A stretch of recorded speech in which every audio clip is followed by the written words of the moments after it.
Bonjour, c'est Thierry. Je vous retrouve pour une petite analyse de fin de mois pour le CAC 40. Nous sommes le 1er août 2020 et avant de commencer cette vidéo, le petit message rituel, je vous rappelle que je ne suis absolument pas un professionnel des marchés financiers comme vous pouvez le constater sur une récente photo de mon profil et que en conséquence, il ne s'agit absolument pas d'un conseil d'achat ou de vente, juste d'une analyse technique, d'un partage d'infos et vous demeurez bien entendu entièrement maître de vos décisions d'entrée et de sortie sur le marché.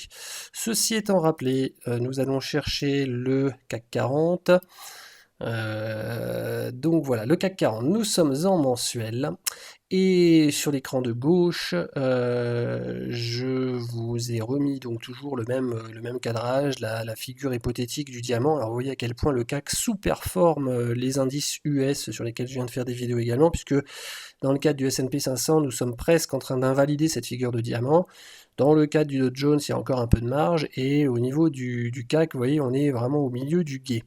Et je vous ai mis deux axes en rouge ici parallèles, il y a un petit moment maintenant, quelques semaines en tout cas, pour suggérer la possibilité d'une formation d'une figure en épaule, tête, deuxième épaule ici, donc il faudrait regarder, évidemment ça ne veut pas dire que ça va se faire, mais en tout cas on a deux mèches hautes, vous voyez ici, qui renvoient les cours vers le bas à chaque fois. Donc la figure n'est pas invalidée en tout cas pour l'instant, elle prend au contraire de plus en plus forme et pourquoi pas donc en tout cas garder un œil ouvert sur l'éventualité de la complétion d'une deuxième épaule ici qui rejoindrait à nouveau le support qui, vous le voyez malheureusement pour notre pauvre CAC 40, est encore baissier. Donc attention cet été, en tout cas puisque le mois d'août arrive et que c'est pas forcément le mois où le plus d'investisseurs rentrent sur les marchés. Alors, donc suite à ces rebonds, on voit effectivement qu'on a fini le mois de juillet sur une bougie qui est baissière. On a failli clôturer sous l'ouverture du mois précédent, en tout cas une double mèche haute ici qui confirme l'arrêt de la tendance, pause que je vous avais suggéré déjà sur l'unité jour et également sur l'unité hebdomadaire. Alors on va faire dans l'ordre, donc je vais passer sur l'unité hebdomadaire ici. Vous voyez qu'en unité hebdomadaire, nous avions une conjonction de canaux ici de support dans la zone des 4875. Et pour ceux qui s'intéressent à mes analyses sur du plus court terme, je vous en ai parlé sur Twitter il y a quelques jours déjà, en vous disant que attention au trou d'air si on enfonçait la zone des 4875 par laquelle passe aussi le MA15. Parce que en dessous, au niveau hebdo, il n'y a pas grand chose avant la moyenne mobile 20 périodes et que donc le trou d'air risquait de s'accentuer et de faire mal aux insouciants qui ne pensaient qu'à l'unité jour et à une sorte de range assez rassurant finalement, où on pouvait faire un peu de ping-pong en se laissant aller pendant cette période estivale. D'autant que le cycle court ici sur l'unité hebdomadaire est en train de se retourner maintenant nettement à la baisse et fait mine vraiment de vouloir rejoindre sa zone de survente. Donc là, les vents ne seraient pas favorables en tout cas à une poursuite de la hausse. Alors, je suis plutôt neutre sur l'unité hebdomadaire encore en ce moment malgré tout, puisque nous avons une moyenne mobile 20 périodes en soutien, qui n'est pas fortement baissière, qui a tendance à s'horizontaliser.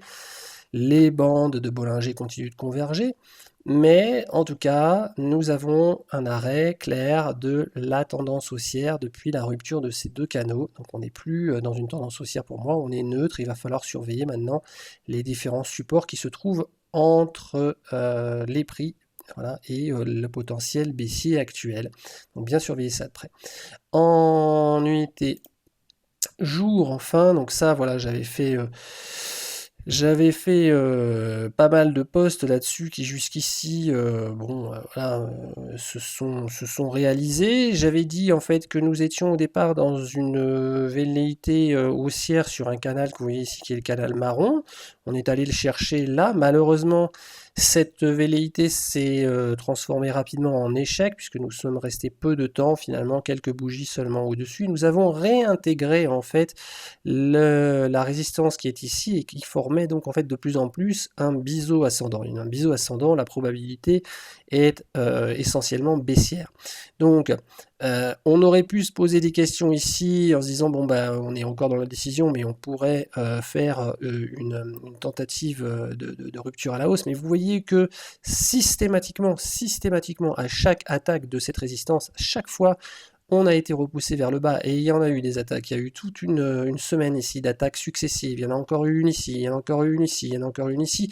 Je vous disais depuis le mois dernier, vraiment depuis plus d'un mois, attention à ces petits plus hauts marginaux. On n'est pas dans un range avec une résistance horizontale, on est dans un biseau ascendant. Attention à ces petits plus hauts marginaux qui risquent d'être assassins pour ceux qui font des achats à seuil de déclenchement, qui risquent de faire mal. On est toujours coiffé par cette résistance qui n'est pas horizontale, qui est légèrement oblique, donc elle a parfaitement joué son rôle. Et elle a tellement joué son rôle que voilà, là les bulles en ont eu marre. On est revenu tester une bonne fois pour toutes le support de l'ensemble du canal haussier ici qui était là, vous voyez, qui pouvait encore donner un espoir puisqu'on était allé chercher le haut de ce canal.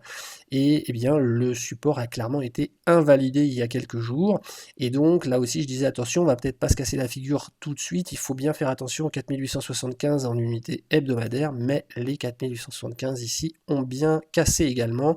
Nous avons clôturé la semaine sur une bougie avec une clôture au plus bas, vous voyez, petit maroïbouzou baissier ici, donc c'est plutôt signe de baisse, hein, sans vouloir donner de conseils. Je ne peux pas anticiper où vont les marchés, mais ça, une bougie baissière avec un corps qui se termine à la clôture, bon, il y a mieux comme signal de poursuite de la hausse. Et après, nous avons donc comme support ici maintenant la parallèle à ce haut de biseau. Nous allons reprendre la résistance ici qui n'avait pas été vaincue. Nous allons prendre la parallèle qui passe par ce petit point-là, le minimum ici. Et vous voyez que cette parallèle passe par le RET 90, donc la moyenne entre le plus haut et le plus bas des 90 derniers jours. Vous pouvez aller voir le site d'Eric Lefort si vous voulez en savoir plus. Le RET 90 qui passe également par le pivot mensuel S1. Et donc cette zone également, vous voyez qu'il y a la Mogalef inférieure, également le site d'Eric Lefort si vous voulez savoir. Donc, tout ça, ça passe par la zone des grosso modo 4675, 4700. Donc grosse semaine à surveiller la semaine prochaine. La zone des 4700 est vraiment importante. Je dirais que c'est l'ultime espoir pour les bulles de conserver un semblant de tendance haussière, d'une transformation d'un biseau descendant en une sorte de canal haussier moins marqué, de légère pente. Ça serait le rebond dans cette zone des 4600, les 4650, 4650, 4700, voilà, parce qu'il arrive souvent qu'on enfonce un peu le support mensuel pour le récupérer. Donc 4650, 4700, c'est vraiment la zone clé que je vais surveiller moi la semaine prochaine, parce qu'il y a beaucoup, vous voyez, d'indicateurs qui passent dans cette zone. Et eh bien, j'y surveillerai également la réaction du cycle court qui se trouve maintenant depuis quelques beaux jours en zone de surachat.